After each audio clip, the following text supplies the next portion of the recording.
And we get this all the time at Eater. People are like, oh, but you guys are like highbrow. It's like, no, if you talk to the people who work there, we are having Chipotle for lunch, or we're having Taco Bell for dinner. We're eating like everyone else in this world eats. Most days you're just eating the things that like bring you comfort and the things you love.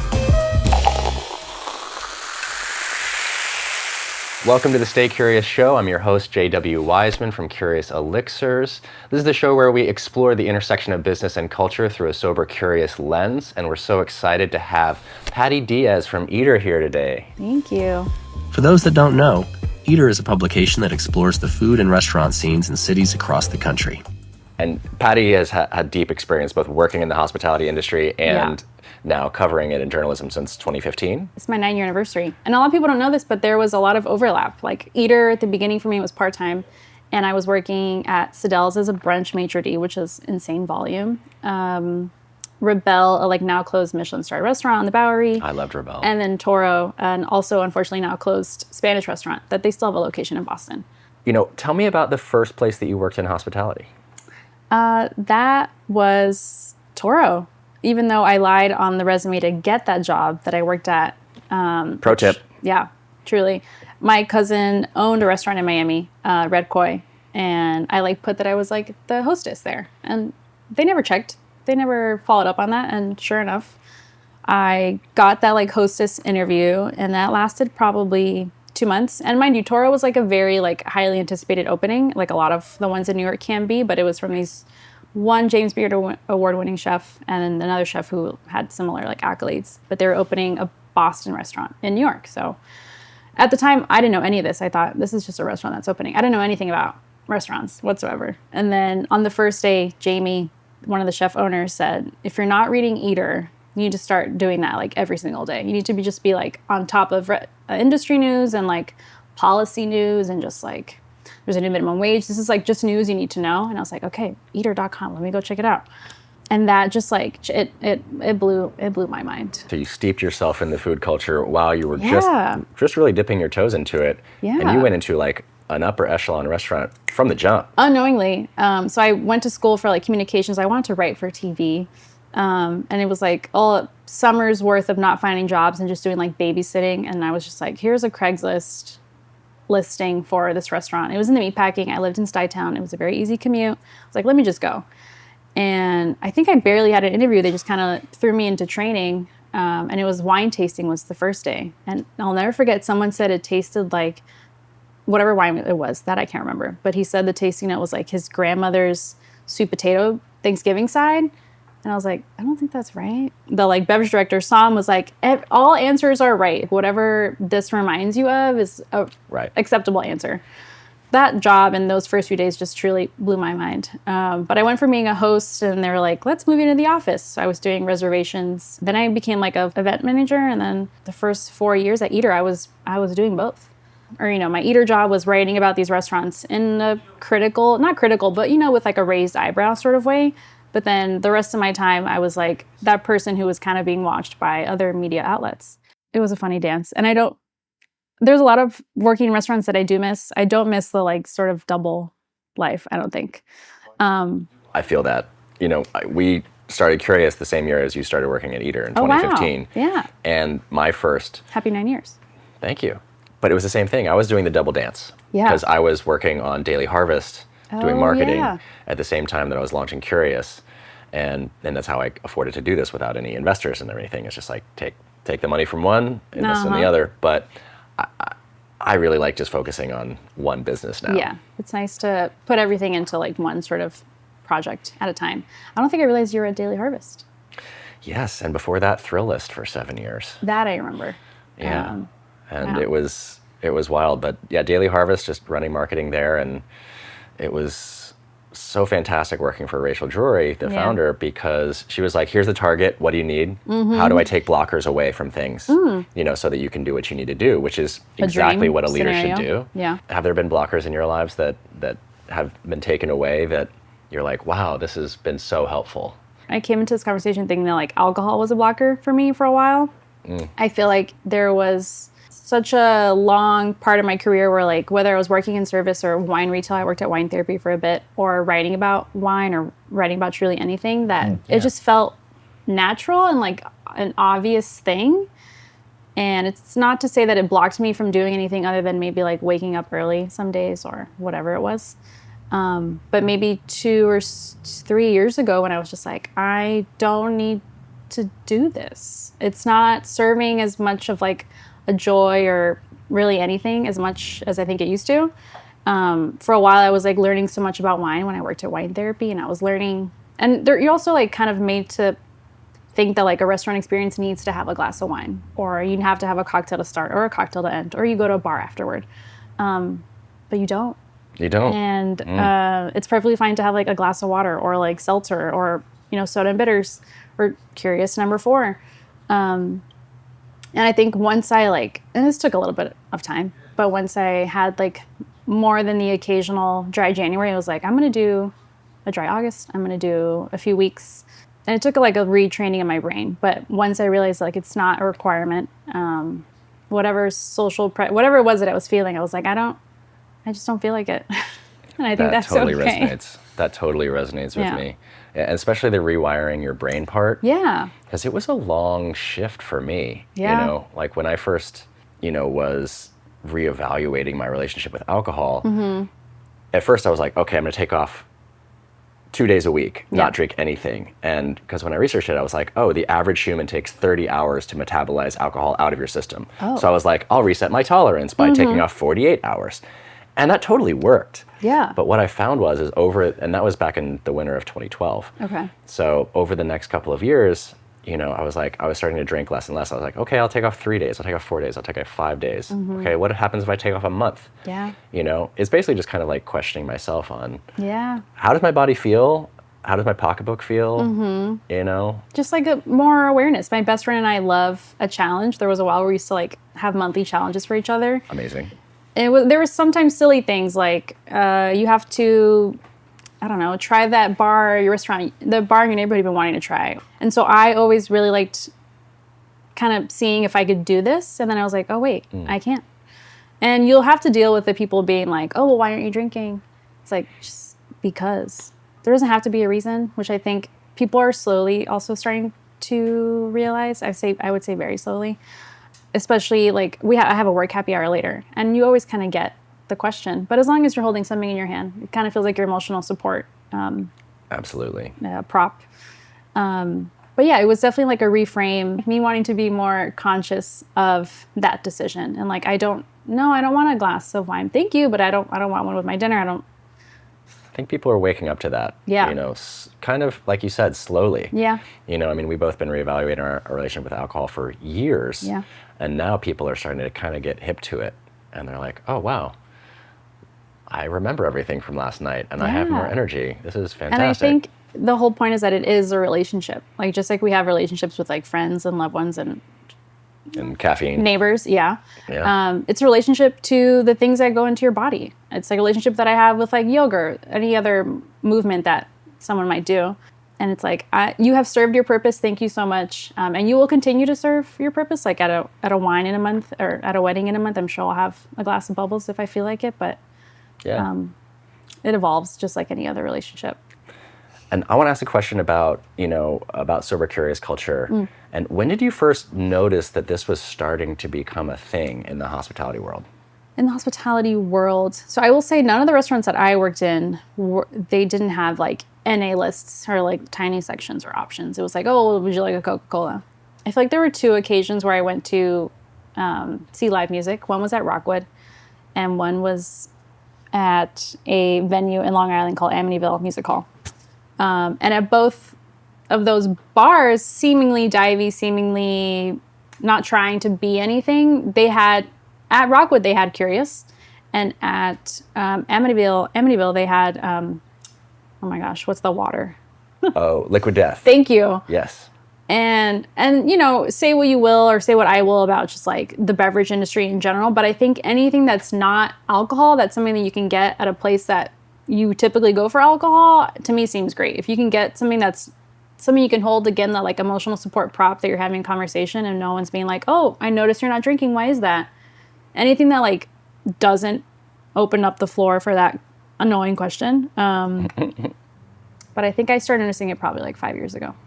there's kind of been waves of it, as Yeah. we've been doing it, and Rockwood was one of the first performance venues to take us on, Yeah. along with like Blue Note Jazz Club, and now Le Poisson Rouge has taken on Curious. Oh, yeah. And they're going through a ton of it when they put it on the menu. I believe it. To the point where even a lot of times the GMs are like shocked. Yeah. And they're like, wow, like there's a new Greek place on the waterfront called Siraki Check that out. on South Williamsburg, and they just had their opening weekend, and they went through 4 cases in a weekend, Wow. and they immediately bought 10 more cases. That's and amazing. they were like, what?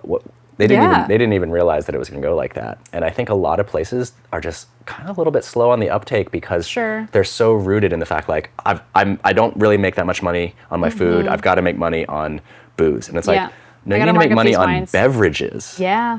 Because Yeah. people want to celebrate. They want to have something in their hands so they can cheers, they people can- and say like, "Here's to you, friend." I think a lot of those people were probably, and I'll use the word delighted again, as me to be like, oh, wait, I'm at a place where everyone else is drinking alcohol, but I can have my own thing. I do hope we'll get to a place where the NA isn't like 3, it's like bottom right corner, 3 items. I hope we'll get to a place where it's like first page, in your face, Yeah. as an option. Like in Greenpoint at Elborn, they put yeah. us on the top of the drink menu, I love that. which is so fantastic. We had never seen that before. Yeah. And all of a sudden the velocity goes through the roof for them. But I agree with you. I think it's going to take another 10 years. Really? Really, Yeah. I mean, for it to be in 80% of places that way. Oh, sure. Yeah, I yeah. think maybe 10% of places are doing it well. And also, we have the luxury of being, I'll say luxury of being in New York City. Like, I go home to Miami and I'm just like, oh, there's not an NA option in sight. Yes. I have started to see Athletic maybe once or twice, but they were at like, slightly more sports bar establishments. Sure. But I hope you're wrong. I hope it's less than 10 years. I hope I'm wrong too. It's just because I've been doing this almost I a know. decade, and I'm Yeah. like slow, speeding up, slow, speeding up, Yeah. up. But I think that, the places that they really care about the guest experience and elevating it, Yeah. they're getting onto this now. Yeah. They're realizing that they're serving customers better, they're making more money, and that frankly, they probably have fewer issues with staff if they're drinking a little bit less. Yeah. Because that's one of the things that I've seen is like working in places, Oh, sure. The like shift drink. yeah, Yeah. the shift drink. And maybe the shift drink can be something different, Yeah. There's a few kind of curious questions that I'd like to ask as Okay. well. One of which is a total change in what we're talking about is Okay. we're going to shift into music. Okay. So what was the first powerful music experience you had? Powerful music experience, live or any. Any. Oh my gosh. Okay, the first thing, and this shouldn't be my answer, but I will say it's the first thing that popped into my head. I went to see NSYNC with my sisters and my mom. Yes. And this was the concert where the stage moved and they like came out into the audience. I swear to you, Lance Bass looked at me and my sisters, and that was just like, and obviously not, but it felt powerful that like you felt like you were being looked at in a crowd of 40,000. I don't even know. Lance is dreamy. Let's be honest. Yeah. Yes. Another curious question that we have is, what is the food memory that you will take with you till the day that you die?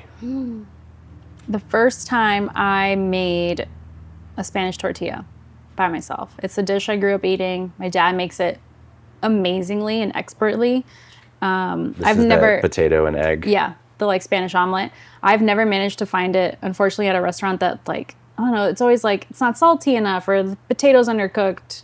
And then also in lockdown, I was like, I'm craving this. I want to make it myself. And I made it myself. It took a little trial and error, but the first time I made it, like, and it like scratched that itch or like satisfied, I was like, oh, okay, I can do this. You can do this. and It's like it's- Julia Child says, you gotta Yeah. try and you gotta fail and that's how you learn how to get better. It's like Yeah. you can't expect to be good at something right out of the jump. No. And it's eggs, potato, onion. But it's like, who doesn't love those 3 things? If I had to pick a favorite, it's probably potato of the 3.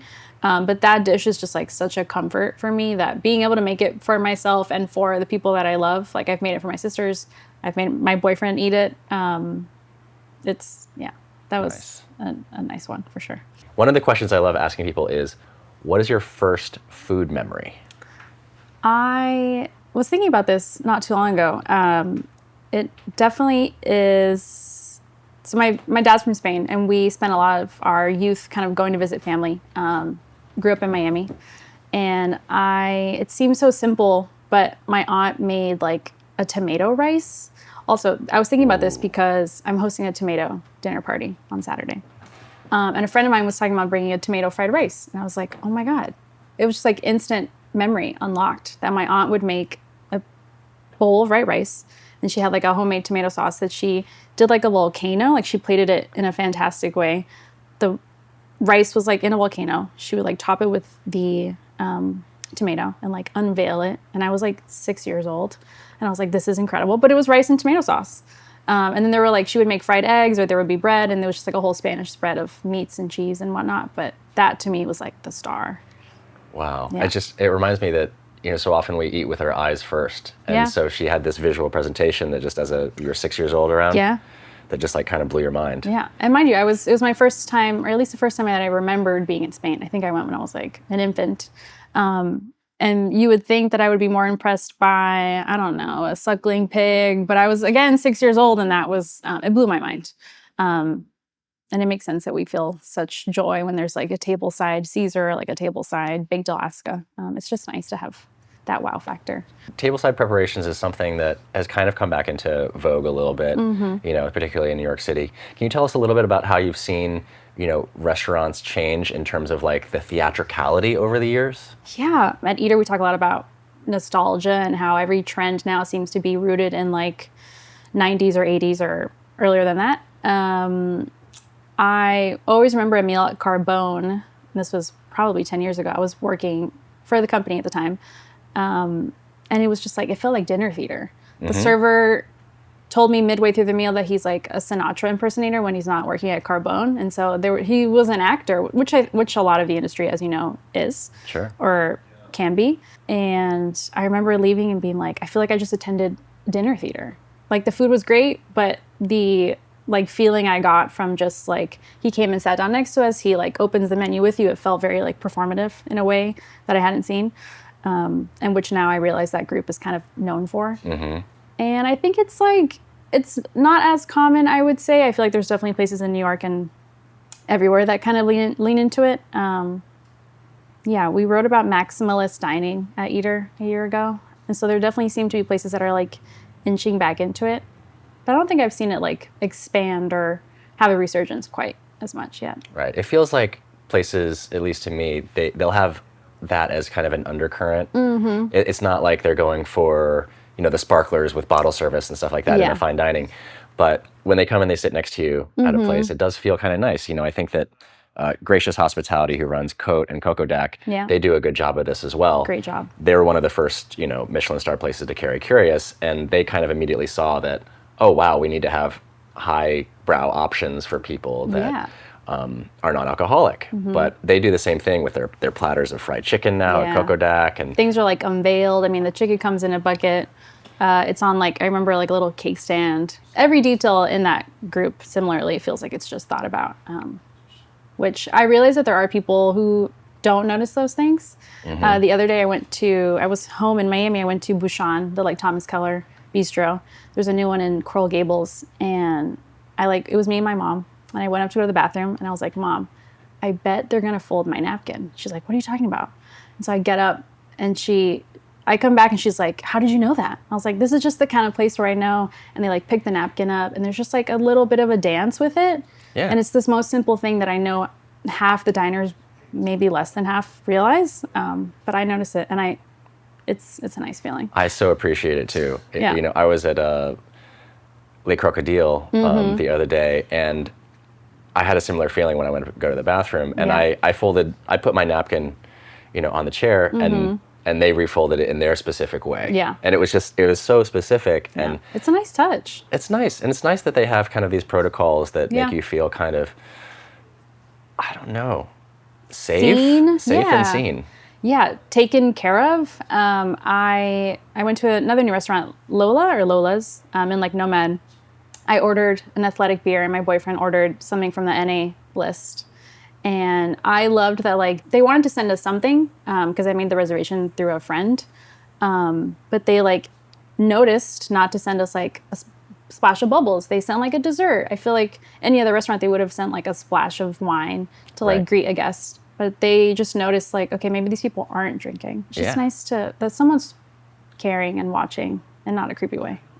Yeah, in a way that feels like, oh, they're serving me, but they're not infringing on my meal. Yeah. Yeah, I love that. And they're kind of, I think, the last few, 3 seasons of The Bear has also like opened people's eyes to that this restaurants and bars, and they're like an art in many forms. Like the server is kind of like taking you through a performance, so to speak. There's like a beginning, a middle, and an end. Yeah, I feel like those of us who've worked in hospitality feel like everyone else should work in hospitality just so they can learn how to deal with all the different types of humans that exist in the world. Or like retail. But yes, you need to have some sort of like client-facing, customer-facing gig at some point in your life.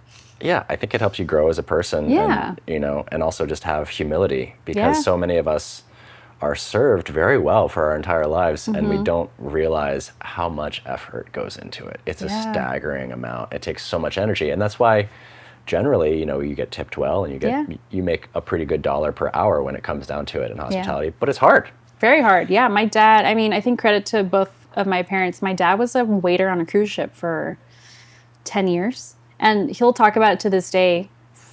40, 50 years later, that like those were the best days of his life. Like some of his friends, he's still friends with them, and then anytime I went out to eat, it was just like, we were just like kind of taught, you acted a certain way, because that was like what my dad kind of instilled in us.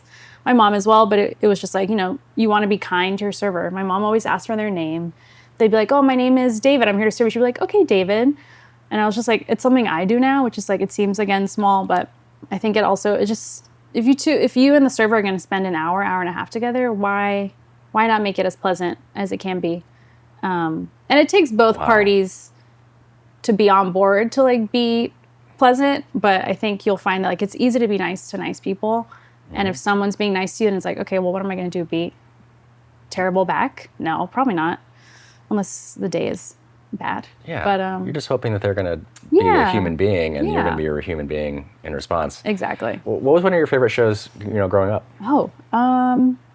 Boy Meets World was like the formative show for me, and then it was like a little bit of Friends, and then The Office and Parks and Rec. Now my favorite shows are like Abbott Elementary. Abbott Elementary is great. That's what I watch when I just need to unwind, and I've had a stressful day, and I'm just like, I want something just a little bit light. Yeah. Well, I was reading about Obamacore, which was not a phrase I knew previously, but it's like basically the 8 years that Barack Obama was in office, and it's all these like pop culture references. Like the most popular song was "Tonight's Gonna Be a Good Night." Like everything was positive, poppy. And then the next president, things like the shows we started watching were a little bit more high intensity. It's just like, and I never until 2 days ago realized like, oh right, it had to do with like everything else that was going on. The meta narrative. Yeah.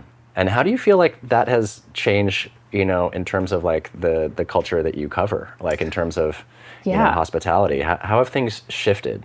Yeah, I think similarly, I remember probably 4 years ago around like the start of COVID, there was just like, I remember feeling like a sigh of relief that like, okay, it's okay to eat at home. Like, especially working at Eater, people are like, you must go out to eat for every meal. And I'm like, that sounds really exhausting. And no, I don't do that. And I don't envy anyone who might have to do that.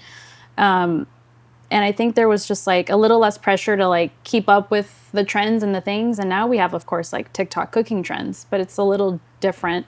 I find it a little different. And I think there was just like, back to like nostalgia at the beginning, I think people were just like, we want to feel good in whatever aspect that is. And so you feel like, I noticed in a lot of restaurants, people were doing like Bloomin' Onion, or they were doing kind of quirky, loud and silly. What's that? Like pepperoni cups and all the trends that seemed small, but it was just like, we were just looking for like a little bit of joy and a little bit of maybe detachment, I think, in a lot of ways. And I think for restaurants, it was just like, let's have some fun. You said when we sat down before, like, let's just have fun. When I left the house, my boyfriend was like, go have fun. I think people are just like looking for joy and nostalgia, and whatever, if that's the restaurant you're eating at or the drink you're drinking, if something can like sort of scratch that itch, I'm all for it. I think nostalgia is key, you know, and with this drink that we're drinking right now, I try to bring in nostalgia into every drink that we make. This one, because it's a blood orange spritz, I wanted people to feel like, oh, this is kind of like an Aperol spritz. Yeah. But then the finishing note is green mandarin, which for me triggers my palate of like orange creamsicle. Oh, yeah. You know, because it's this floral citrus where you're like, ooh, and that's why this goes so well with like vanilla, like ice cream. Okay. Like I'm gonna try that next. Yeah, I'm gonna try that. And you know, when you have that green mandarin, because it's like, oh, it's a little bit bitter, but then it gets that floral citrus at the end. For me, it just reminds me of running to the ice cream truck and having an orange creamsicle. Would you like a float? Yeah. All right, I will try that. It's so good. Yeah. So I always like to bring nostalgia and something new, or as I call it, nostalgia. Nostalgia. Yeah. I love that. Okay. And last curious question is favorite ice cream flavor? Gun to your head, you have to pick one right now. Strawberry. Honestly, Haagen-Dazs strawberry. Haagen-Dazs strawberry. Yeah. I like it. Yeah. For a while, it was like, it was vanilla, which people would always make fun of. My sister especially. She's like, vanilla is the base flavor. I'm like, yeah, it's the base to all the other good flavors that we know and love. I think it's strawberry. Yeah. I love that. And pistachio. I love pistachio as well. And then like Van Leeuwen, like the honeycomb one. Ooh. If I was going to get like real specific.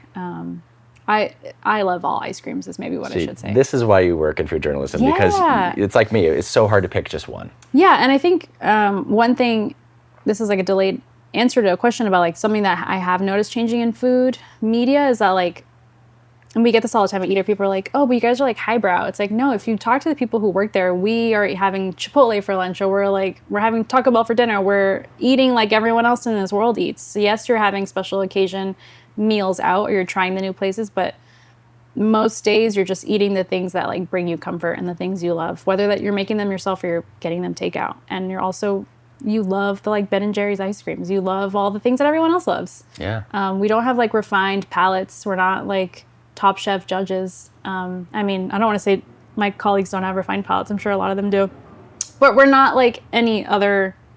We're just like people who like to eat and like writing about it. Right. The name is Eater, not Gourmand. Yeah. Yeah. Yeah. That tracks. Yeah. I mean, every time I'm reading it, it feels like you're writing for the people that are reading it. Yeah. You know, it's not writing for other journalists. It's like, this is writing for the people who are going out to restaurants who care about it. And we're not writing for the like chefs and restaurateurs running those places. Like, yes, we are kind of celebrating what they do, but we're not here to like cheerlead them. We're here to like tell you when you go, like you're saying, we're like service oriented. When you go, we're here to tell you like this dish is maybe a little bit more worth your time, or like this place is something you should go to for your birthday, or take a group of 12. We're trying to be service first. I love that. Recommendation first is so helpful. How many restaurants in New York City? 20,000? Something like that. Something. Yeah. Yeah, you can go to a different restaurant every day for every meal of your entire life and never go to the same place twice. Yeah. Yet we still like going to the places that we love. Yeah. You know, what is, a place that you dearly love that you hope never closes? I just like got worried that something I love is closing. That you hoping is open forever. Thai diner. So the answer was Uncle Boone's, and that very sadly closed. But now we have the very lovely Thai diner, which has like all the best parts of Uncle Boone's in that. Do they still have the snails and the green curry? Yeah, and they still have this is like maybe my favorite restaurant ice cream. They have that like coconut ice cream sundae with the peanuts, the candied peanuts, and like a wafer. It's a perfect dessert. My former colleague Ryan Sutton said, "You are a flawed person if you don't like this dessert." It's just like so good. It's salty, it's sweet, it's crunchy, it's creamy. That's the place. And maybe my like local taqueria al pastor. Amen to both of those. Gutted if either of those close. Well, you heard it here, people. So go patronize those places if you are in New York City. Be sure to check out Patty Diez on Eater. And also, stay curious, everybody. Thanks for being here today. Thank you so much for having me. It was so much fun. This is great. Yeah. Thanks. Cheers. Bye. Are you curious?